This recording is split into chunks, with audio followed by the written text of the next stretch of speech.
n'est jamais en vacances. Montrez-moi vos Bibles, s'il vous plaît. Voilà, il y a des grosses, des petites, des vertes et des pas mûres.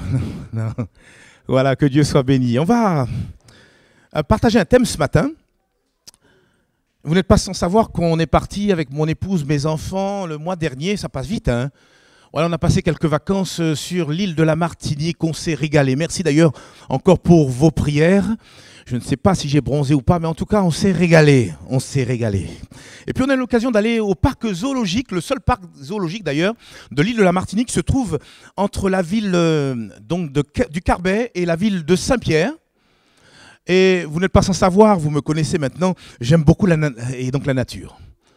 Et surtout les animaux qui sont divers et variés. Et surtout, eh bien, ces animaux, quand on les observe, dans leur comportement, dans leur attitude, eh bien, il y a pas mal d'enseignements à en tirer. Et c'est ce que d'ailleurs rappelle eh bien, Job, notre ami Job, dans Job chapitre 12 et le verset 7. Voilà un premier verset que je vous propose de prendre avec moi. Job chapitre 12 et le verset 7, il nous est dit, c'est Job qui parle, « Interroge les bêtes, elles t'instruiront, les oiseaux du ciel, ils te l'apprendront. » Et en effet, on le voit souvent dans la Bible, eh bien, cette parole eh bien, utilise certains animaux pour nous apporter quelques enseignements spirituels et nous communiquer quelques sagesses. Par exemple, le roi Salomon, dans son livre, le livre des Proverbes, nous invite à maintes reprises à imiter la sagesse de petits animaux. Vous savez certainement de qui je veux parler. Par exemple, la fourmi. Fourmi insignifiante, mais qui, eh bien, involontairement, inconsciemment, nous donne une merveilleuse leçon de sagesse, puisqu'il nous est dit que la fourmi, pendant l'été, prépare, engrange eh bien, la nourriture qui va lui servir pour l'hiver. Et là, ça nous parle bien sûr eh bien, d'être prévoyant. Il faut que nous apprenions à être prudents. Et je me parle aussi à moi-même, hein. Et puis on parle également eh bien, de ce qu'on appelle donc la sauterelle, qui dans certains pays d'ailleurs se déplace par essaim, littéralement. Et bien sûr, ça nous parle eh bien, de l'efficacité ou même le potentiel qui se trouve dans l'unité. Quand on est seul, on peut faire certaines choses, mais quand on est ensemble, unis, eh bien alors là, on multiplie nos forces. Vous êtes d'accord avec moi? Aujourd'hui, toujours sur ce même thème, j'aimerais eh bien, qu'ensemble, nous puissions nous attarder sur un animal au travers duquel Dieu désire nous tenir en garde. Et cet animal, c'est ni plus ni moins le renard. Avez-vous déjà vu un renard? Lors de la préparation, j'ai voulu même vous montrer, voilà, vous afficher, ou en tout cas vous trouver une photo d'un renard. Ce petit mammifère qui n'est pas plus haut que 40 cm, qui a un beau pelage, très convoité d'ailleurs. C'est faisant partie de la famille des canidés. Qui ne connaît pas le renard, surtout le renard roux? Alors je ne veux pas faire un cours là de... Voilà, j'irai pas plus loin. Mais nous ne sommes pas aussi sans savoir la réputation du renard. Il est le type même de la flatterie. Il est aussi le type même, en tout cas l'image du mensonge, de la ruse, de la malice. Allez demander à cet écrivain, poète, Jean de La Fontaine, tous les contes, les fables qu'il a donnés concernant le renard. Vous connaissez celui-là, le corbeau et le renard. Je n'en dirai pas plus et je ne citerai pas cette fable. Bien qu'étant un animal de petite taille, on sait aussi le renard, il est capable de faire de nombreux dégâts, surtout dans les cultures donc des hommes. Et on a, par exemple, on voit dans la Bible le juge Samson, qui à un moment donné, vous le savez, a rassemblé 300 renards, les a attachés par paire et a fait littéralement un ravage parmi les champs des blés des Philistins, qui à l'époque étaient ni plus ni moins les ennemis du peuple d'Israël. On peut lire cette histoire dans Juges chapitre 15, versets 4 et 5, ne le cherchez pas. Mais je vous le lis, Juges chapitre 15, versets 4 et 5, Samson s'en alla, il attrapa 300 renards et prit des flambeaux. Puis il tourna queue contre queue et mit un flambeau entre deux queues au milieu. Il alluma les flambeaux, lâcha les renards dans les blés des Philistins et embrasa les tas de gerbes, le blé sur pied et jusqu'aux plantations d'oliviers. Déjà, pour attraper 300 renards, il faut se lever tôt. Hein. Mais il l'a fait, il l'a fait. Vous voyez, ce petit renard est capable de faire de grands massacres. Et il y a aussi d'autres exemples, par exemple dans la Bible, qui témoignent effectivement que ces renards sont capables de pouvoir occasionner de grands ravages. Cantique des Cantiques, chapitre 2, verset 15, par exemple.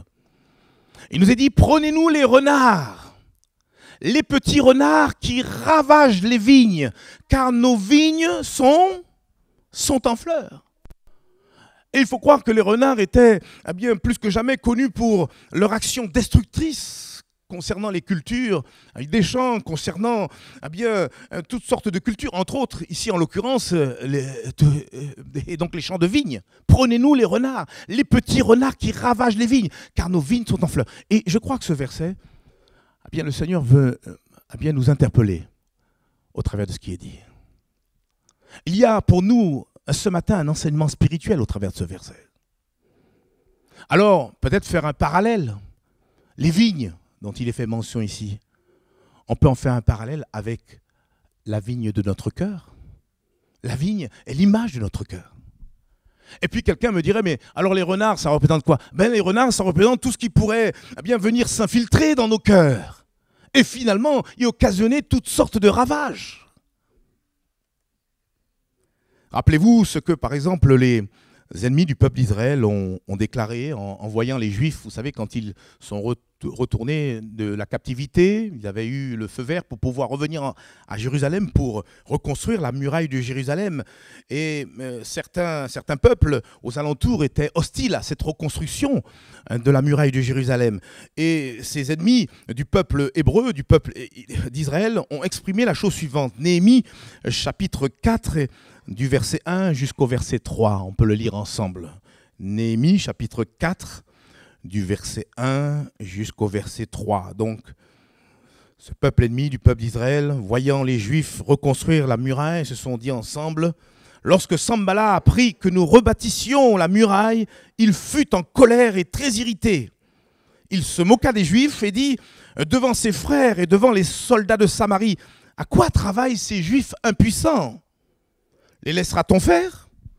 Sacrifieront-ils? Vont-ils achever? Redonneront-ils vie à des pierres ensevelies sous des monceaux de poussière et consumées par le feu? Tobija, l'ammonite, était à côté de lui et il dit qu'ils bâtissent seulement. Si un renard s'élance, il renversera leur muraille de pierre. Je souligne avec vous, si un renard s'élance, il renversera leur muraille de pierre. Et là encore, dans ce texte que nous venons de lire, nous voyons que quelque part le renard est utilisé au sens figuré pour peut-être signaler un malheur qui pourrait s'abattre sur les Juifs qui étaient en train de reconstruire la muraille de Jérusalem. Mais voyez-vous, quand on lit la suite de cette histoire, Dieu n'a pas permis que cette menace s'accomplisse. Gloire à Dieu, parce que Dieu nous aime, parce que Dieu aime le peuple d'Israël. Et Dieu nous aime également ce matin. Dieu veille sur son peuple, Dieu veille sur chacun d'entre nous. Et ce matin, de la même manière, Dieu ne veut pas que des renards, excusez-moi l'expression, des renards spirituels, viennent quelque part saccager nos cœurs. Et disons-le, en fait, finalement, ces renards, ce sont ni plus ni moins des péchés.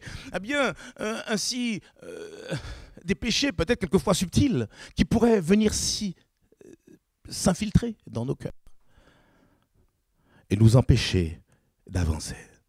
Et il s'agit pour nous ce matin de pouvoir non seulement débusquer ces renards, mais aussi les extirper, les chasser de nos cœurs. Amen. Et je vous propose justement pour ce matin de pouvoir quelque part dénoncer 5 de ces renards spirituels. Est-ce que vous voulez les connaître ? On va les débusquer, on va les désigner, on va les pointer du doigt. Et si vous voyez qu'un de ces renards se manifeste au nom de vous, à ce moment-là, au nom de Jésus, vous les chassez parce que le Seigneur, il veut que nous puissions être fin prêts, parce qu'il revient bientôt, il est à la porte. Alors, premier renard que je vous propose de regarder, alors c'est Donc très rapidement, on va survoler ces 5 points, 5 renards spirituels. C'est premièrement le renard de la paresse, le renard de la oisiveté. Alors là, j'entends pas un seul amen. Hein. La petite, elle a dit amen. La paresse, c'est un fléau dont on ne parle pas assez, à mon sens. Et c'est peut-être à la faute des prédicateurs. On pense que c'est insignifiant. Il y en a même qui ne se rendent même pas compte ils sont potentiellement des paresseux. Pourtant, il faut le dire, c'est un mal littéralement que nous devrions combattre avec virulence. Pourquoi je dis cela? Parce que la paresse peut occasionner, oui, de grands ravages dans nos vies. Pouvons-nous être chrétiens et en même temps être paresseux? Quelqu'un dit non. Et certainement pas sur Istres, sur l'église d'Istres. Proverbe chapitre 6, versets 10 à 11. Un peu de sommeil, un peu d'assoupissement, un peu croiser les mains pour dormir. Et la pauvreté te surprendra comme un rôdeur. Et la disette comme un homme en armes. Il est fait mention de pauvreté, de disette. Et on peut le voir sur le plan physique comme sur le plan spirituel. Lorsque je laisse le renard de la paresse venir s'installer au-dedans de moi, insidieusement, c'est la pauvreté, c'est la ruine, tant physique que spirituelle, matérielle, même de la vie. Vous savez, on a tous reçu un don de la part de Dieu. On a tous des talents, des capacités. N'allez pas me dire que Dieu vous a oublié, c'est juste impossible. Et on se rend compte même des personnes qui arrivent à un certain âge ou à un âge certain, font un volte-face et disent mais j'ai littéralement gâché ma vie. Et ne cherchez pas. C'est des personnes qui étaient partisans du moindre effort. Ils faisaient juste le minimum. Et leur vie a été comme superficielle. Ils auraient pu aller plus loin. Ils avaient des capacités qui étaient là refoulées. Mais ils n'ont pas su développer ces choses. Et il ne faut pas qu'il en soit ainsi pour nous ce matin. La paresse nous réduit à la pauvreté et à la disette. La paresse nous empêche d'optimiser notre temps. Nous empêche de nous épanouir finalement pleinement dans notre vie. Vous savez, ce n'est pas un scoop, on n'a qu'une seule vie. Hein. On n'aura pas deux, on n'aura pas trois, on n'a qu'une seule vie. Et il est important, avec Jésus-Christ, de la vivre à pleines dents, excusez-moi l'expression. La paresse est aussi, surtout, ce qui peut nous empêcher de servir Dieu avec beaucoup de zèle. Il n'y a pas plus grand service. Vous savez, moi j'ai eu un travail sur le plan séculier et je ne traînais pas les pieds pour aller au travail. J'aimais mon travail. Ça, c'est beau d'avoir un travail dans lequel vous vous épanouissez. Mais quel honneur de pouvoir servir Dieu. Ne serait-ce que même de passer la serpillière, c'est un service pour Dieu. De servir pour l'évangélisation des personnes perdues. Quelle grâce! Ce service, ça nous donnera même un fruit que nous allons voir jusque dans l'éternité. J'espère que nous sommes tous engagés dans ce service et que nous ne serons pas confus, comme l'a été ce serviteur paresseux, vous rappelez-vous dans la parabole que Jésus a donnée, qui avait reçu de la part de Dieu un talent, mais qui l'a enfoui dans la terre. Frères et sœurs, débusquons ce renard de la paresse, ce renard de la oisiveté. Ne nous reposons pas sur les autres, mais Seigneur, me voici, comment puis-je être utile pour ton œuvre? Afin que tu sois fier de moi. La Bible nous invite à racheter le temps, à être zélé pour servir Dieu. Il y a ce texte, et c'est l'apôtre Paul qui parle, il dit dans Romains chapitre 12, verset 11, « Ayez du zèle et non de la paresse. Soyez fervents d'esprit, servez le Seigneur. » Servez l'Éternel avec joie, nous dit le psaume 100, me semble-t-il. Voilà un premier renard. Et nous voudrions non seulement le débusquer, mais aussi le chasser. Mais il y en a un deuxième. Ce renard, on va l'appeler le renard des mauvaises paroles. Éphésiens chapitre 4, versets 29 et 30. Je vous laisse le temps de chercher ce passage. Éphésiens chapitre 4, les versets 29 et 30. Alors, qu'est-ce qu'il est dit ? Qu'il ne sorte de votre bouche aucune parole mauvaise. Mais au contraire, s'il y a lieu, quelques bonnes paroles qui servent à l'édification et communiquent une grâce à ceux qui l'entendent. Pourquoi l'apôtre Paul nous invite à cela? On le voit juste au verset suivant, verset 30. N'attristez pas le Saint-Esprit de Dieu par lequel vous avez été scellés pour le jour de la rédemption. Suivant ce qui sort de notre bouche, soit on réjouit le cœur du Saint-Esprit, ou soit on l'attriste. C'est ce que dit ces deux versets. Toujours est-il, l'apôtre Paul dit, qu'il ne sorte de votre bouche aucune parole mauvaise. Ce qui sort de notre bouche traduit ni plus ni moins l'état de notre cœur. Vous êtes d'accord avec moi? Il y a une corrélation étroitement liée. Le cœur et la bouche. C'est de l'abondance du cœur que la bouche parle. D'ailleurs, vous laissez parler quelqu'un et vous savez à qui vous avez affaire. Alors la personne peut au départ s'arranger, mais les renards des mauvaises paroles reviennent vite au galop. Et à un moment donné, on découvre que la personne, soit elle est une bénédiction, ou soit elle est malheureusement une malédiction, parce que de notre bouche, on peut aussi sortir toutes sortes de malédictions, mais que Dieu nous garde aussi de ce renard. Vous savez, le seul remède qui puisse nous aider à toujours faire sortir de bonnes paroles, c'est le fait d'être ni plus ni moins rempli du Saint-Esprit. Je ne sais pas si vous l'avez fait attention, on l'a même exprimé au travers des chants. Être rempli du Saint-Esprit, voilà ce qui va nous permettre, lorsque nous allons ouvrir la bouche, de bénir le prochain, de pouvoir être un sujet de bénédiction. Que jamais nous soyons connus comme quelqu'un qui, du matin jusqu'au soir et au matin, n'avoir de cesse de critiquer. Il y a des gens, il faut que ça. Critiquer. Et ils ont raison, parce que de toute façon, on est dans un monde parfait. Nous-mêmes, on est imparfait. Moi qui vous parle, je suis imparfait. Vous êtes d'accord avec moi? Et rassurez-vous, ne soyez pas jaloux. Vous aussi, vous êtes imparfait. Et à cause de ça, et sur ce compte-là, sur cette base-là, on va toujours trouver des défauts. Mais toi, que fais-tu? Et es-tu une source d'encouragement ou bien une source de critique? Oh Seigneur, aide-nous ce matin. Le renard, il nous parle ce matin. Le seul remède, c'est d'être rempli du Saint-Esprit. Et quand on est rempli du Saint-Esprit, on manifeste les fruits de l'Esprit. Vous les connaissez, on les a étudiés dernièrement, je peux les citer.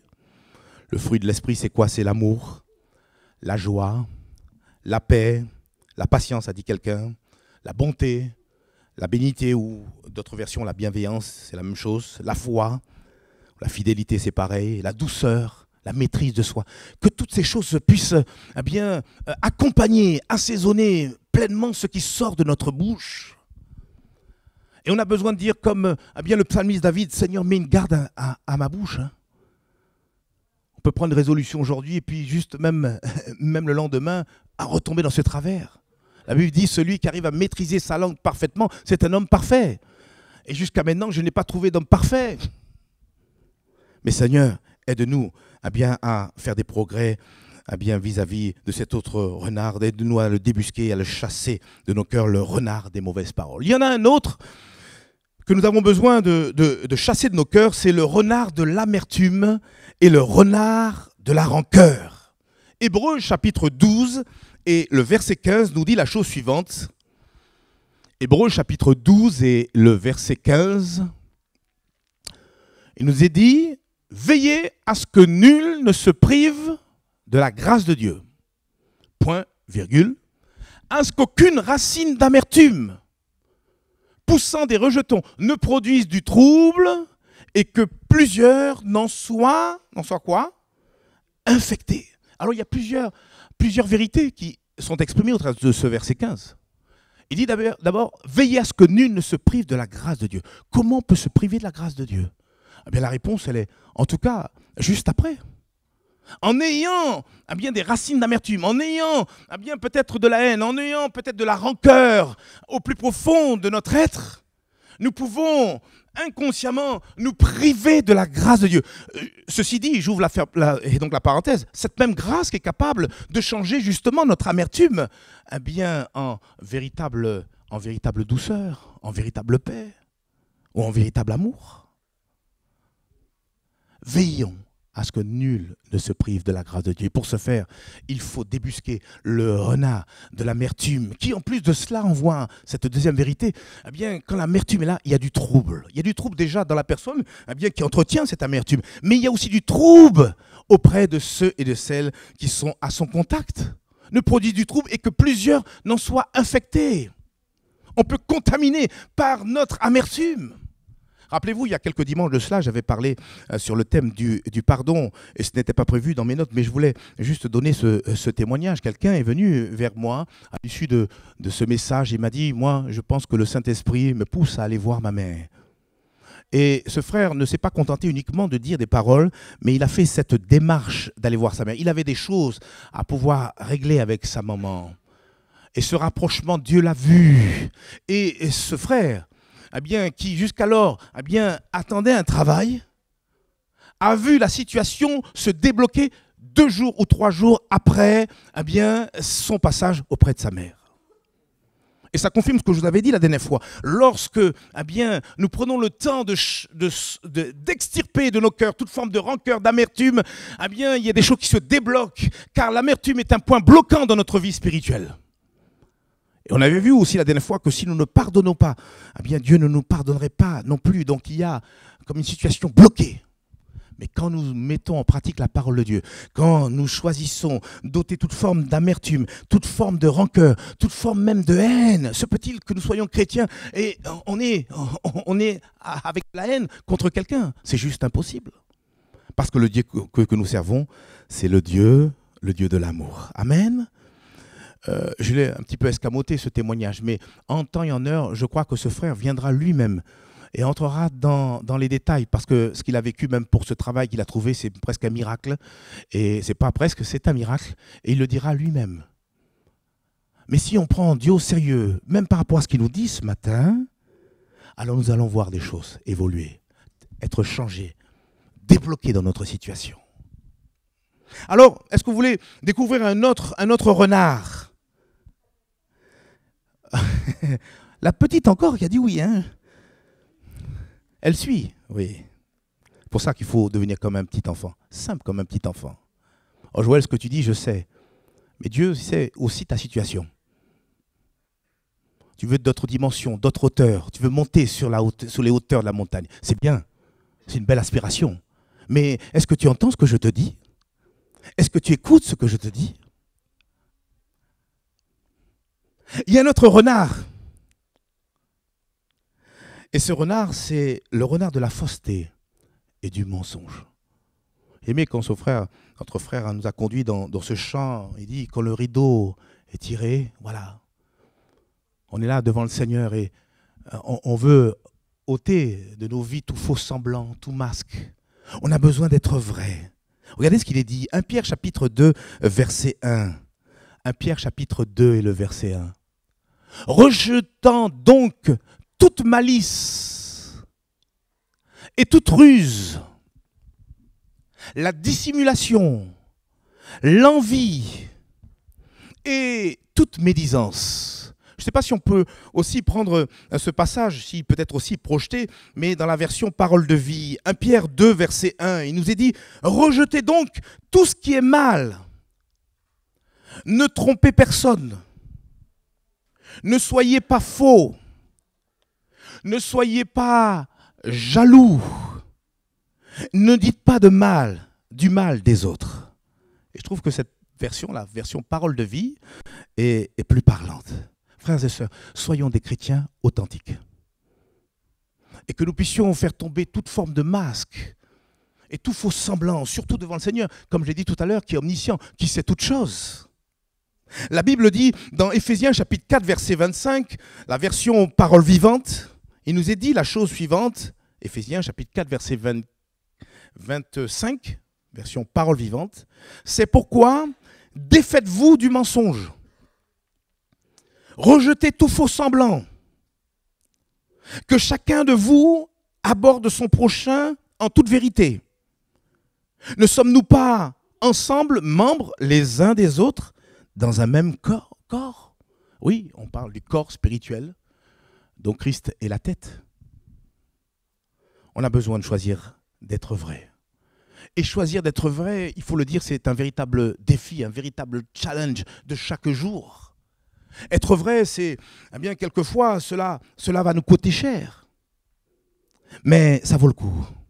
Parce qu'il n'y a rien de plus épanouissant que le fait d'être soi-même. C'est vrai ou c'est pas vrai? À un moment donné, c'est fatigant de se donner un rôle, de jouer à quelque chose que nous ne sommes pas. C'est fatigant. Mais être soi-même, on est libre, on est dans la paix, on est joyeux. La vérité est libératrice, la vérité est bienfaisante. Paul, d'ailleurs, pour la petite histoire, a cité la vérité comme la première arme que le chrétien doit avoir sur lui afin de tenir ferme face à l'adversité. Rappelez-vous, dans Éphésiens chapitre 6, ayez à vos reins, quoi ? La vérité pour ceinture. On aurait pu dire, mais pourquoi l'apôtre Paul n'a pas mis, par exemple, l'épée de l'esprit ou le casque du salut ou même le bouquet de la foi en premier lieu? Non, il a parlé de la vérité. Voilà la première arme que nous devons avoir les uns et les autres. Que Dieu nous aide également à débusquer, à déloger de nos cœurs le renard de la fausseté et du mensonge. On en est arrivé à 4 renards. Je vous ai parlé de 5. Il y en a un 5e. Et vous avez compris dès à présent que la liste n'est pas exhaustive, mais je ne veux pas être long ce matin.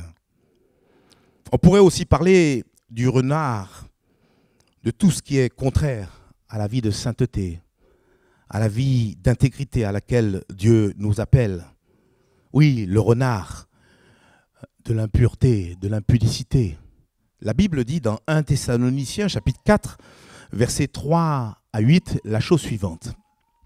1 Thessaloniciens chapitre 4, verset 3 jusqu'au verset 8. Ce que Dieu veut, c'est quoi? C'est votre sanctification. C'est que vous vous absteniez de l'impudicité. Verset 4, c'est que chacun de vous sache posséder son corps dans la sainteté et l'honnêteté, sans vous livrer à une convoitise passionnée comme font les païens qui ne connaissent pas Dieu. C'est que personne n'use envers son frère de fraude et de cupidité dans les affaires. Parce que le Seigneur tire vengeance de toutes ces choses, comme nous vous l'avons déjà dit et attesté. Il parle de fraude, de cupidité dans les affaires. Le Seigneur, il voit comment nous agissons les uns vis-à-vis des autres. Il faut qu'on soit juste, à plus forte raison, à l'égard des frères et des sœurs. Parce que Dieu, il voit toutes ces choses. Verset 7. Car Dieu ne nous a pas appelés à l'impureté, mais à la sanctification. Et il rajoute, celui donc qui rejette ses préceptes ne rejette pas un homme, mais Dieu qui vous a aussi donné son Saint-Esprit. Le renard de l'impureté, de l'impudicité est certainement l'un des plus dangereux. D'ailleurs, Paul nous demande, face à ce renard spirituel, de ne pas essayer de jouer avec, mais juste de fuir. À plusieurs reprises, il est dit « fuyez l'impudicité ». Et prenez l'exemple de cet homme qui était là dans une situation bien particulière, puisqu'il était avec la femme de Potiphar, je fais mention ici de Joseph. Et qu'est-ce qu'il a fait? Il a fui, quitte à laisser et donc sa tunique. Mais il a fui face à l'impudicité. L'impudicité, tout comme ce qui est contraire à la sainteté, nous prive de la vie éternelle. Est-ce qu'un chrétien peut-il perdre son salut? Je dis oui.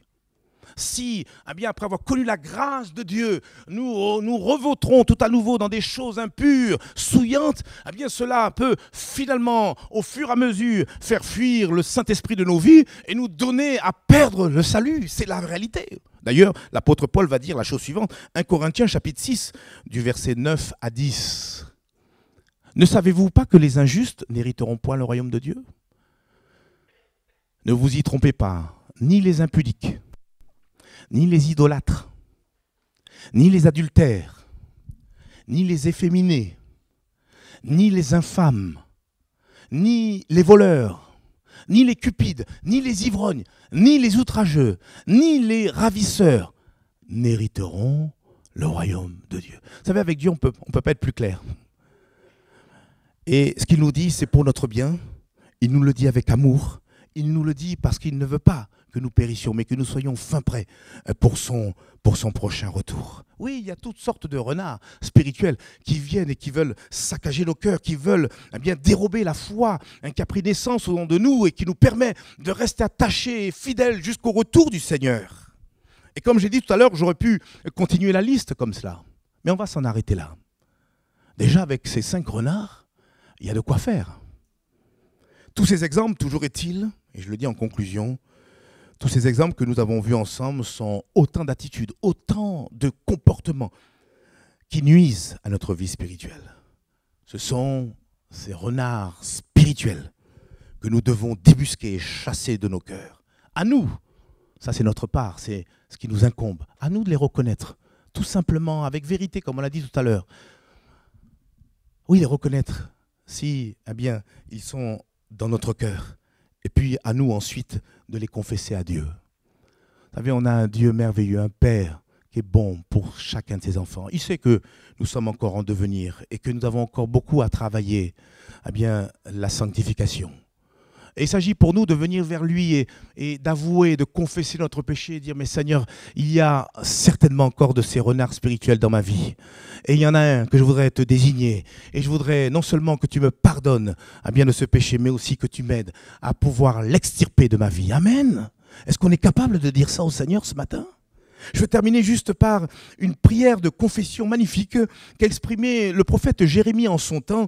Quand on lit dans Lamentation, chapitre 5, les versets 15, on ira même jusqu'au verset 21, et puis on terminera par cela. Lamentation, chapitre 5, versets 15 à 21. La joie a disparu de nos cœurs. Le deuil a remplacé nos danses. Il fait un constat, Jérémie. Et il dit, la couronne de notre tête est tombée.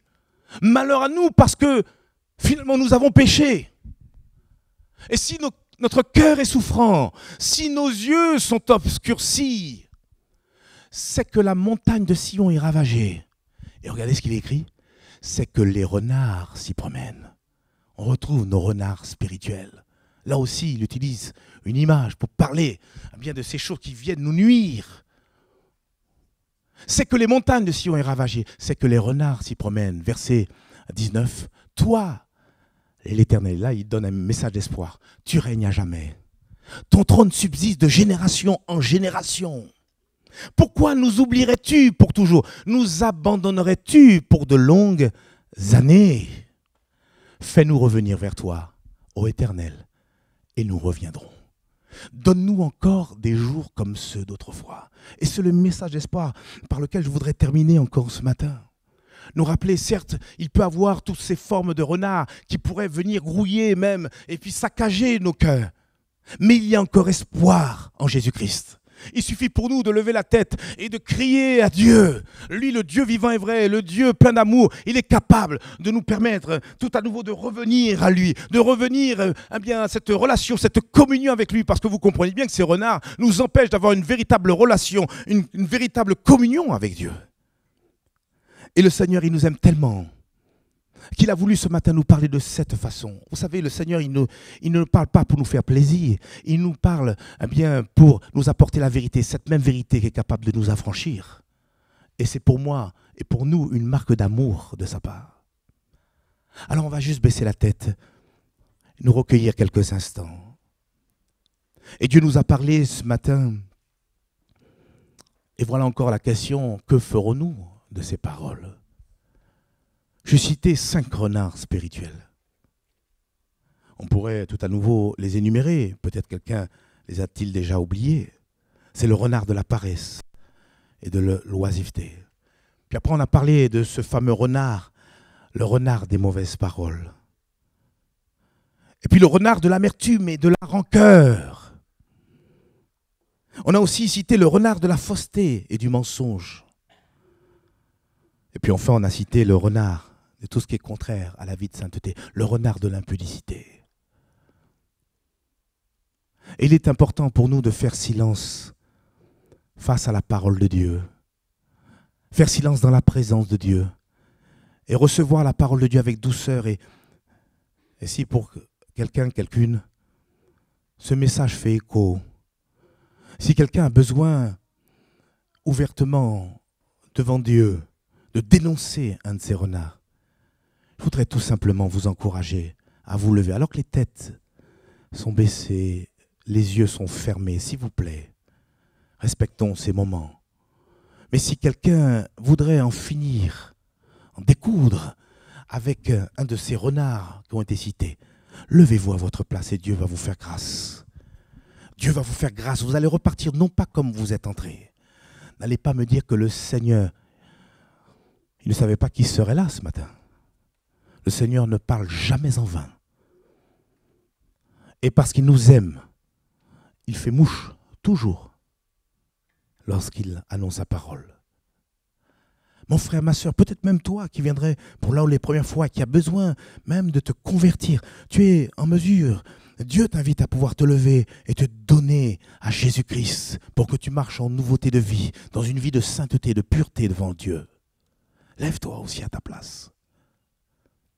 Y aura-t-il d'autres personnes qui ont besoin également de se lever? Merci Seigneur pour ceux qui ont ce courage. C'est pour ça que la Bible dit dehors les lâches. Il faut un certain courage. Et ce courage, il s'appelle, on peut aussi le nommer la vérité, être vrai, être simple, être humble. Et si tu reconnais, eh bien, ces renards et peut-être un autre dont tu connais le nom, lève-toi à ta place et le Seigneur te fera grâce. Ce qu'il désire, c'est que tu repartes non pas comme tu es rentré. Après que j'aurai prié, par la foi, tu saisis la délivrance, le pardon que Dieu t'accorde, et tu repars de plus belle avec le Seigneur. Tu ne seras plus oisif, ni stérile pour l'œuvre de Dieu.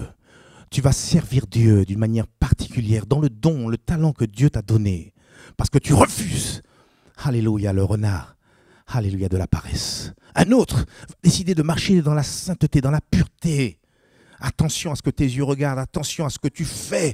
Et le Seigneur veut t'aider à te débarrasser de ce renard de l'impureté. Pour d'autres, le renard de la vérité. Sois vrai avec toi-même. Pourquoi tu continues à rigoler ou même à sourire devant ce frère ou cette sœur dont tu as de l'aversion? Dieu veut te faire grâce ce matin, car il veut aussi que tu sois fin prêt pour le retour. Son retour proche et imminent. Seigneur, tu vois ces personnes qui se sont levées. Seigneur, c'est preuve que ta parole a pu trouver le chemin de leur cœur. Seigneur, Père mon Dieu, c'est entre toi et eux. C'est toi, Seigneur, qui viens au-devant d'eux et qui honore, mon Dieu, leur démarche de foi, qui consiste à pouvoir répondre favorablement à ta parole. Et je te prie, Seigneur, en retour, Seigneur, de leur faire grâce, de pardonner leurs péchés, de sanctifier leur vie en cet instant, et que, Seigneur, pleinement, tu leur donnes une pleine délivrance, et que tous ces renards spirituels puissent, Seigneur, prendre la vol et être extirpés, chassés de leur vie au nom de Jésus-Christ. Merci parce que, Seigneur, tu leur donnes, Seigneur, avoir la victoire sur toute l'adversité, sur, mon Dieu, la puissance des ténèbres qui voulait, Seigneur, les tenir captifs ou liés, Seigneur, Père, dans des choses, Seigneur, Père, qui sont répréhensibles devant toi. Je te prie dans ta grâce, par la puissance du Saint-Esprit, de briser toute forme de verrou et leur donner, Seigneur, à être libres et pouvoir courir dans la carrière qui leur est ouverte. Oui, de pouvoir servir Dieu avec joie. Seigneur, mon Dieu, qu'il y ait un miracle qui se produise et qu'ils repartent, Seigneur, non pas comme ils sont venus, mais qu'ils repartent avec la grâce, la bénédiction, car ils refusent, Seigneur, Père, mon Dieu, tout ce qui n'est pas à ta gloire au nom de Jésus. Seigneur, merci encore de toucher leur cœur. Merci de les sanctifier, de les purifier maintenant. Au nom de Jésus-Christ. Amen et amen. Vous pouvez vous asseoir, frères et sœurs, et peut-être amis qui vous êtes levés. Dieu a entendu. Alléluia. Et a vu surtout votre démarche. Il a vu, il a entendu votre prière. Que Dieu soit béni, que Dieu soit glorifié.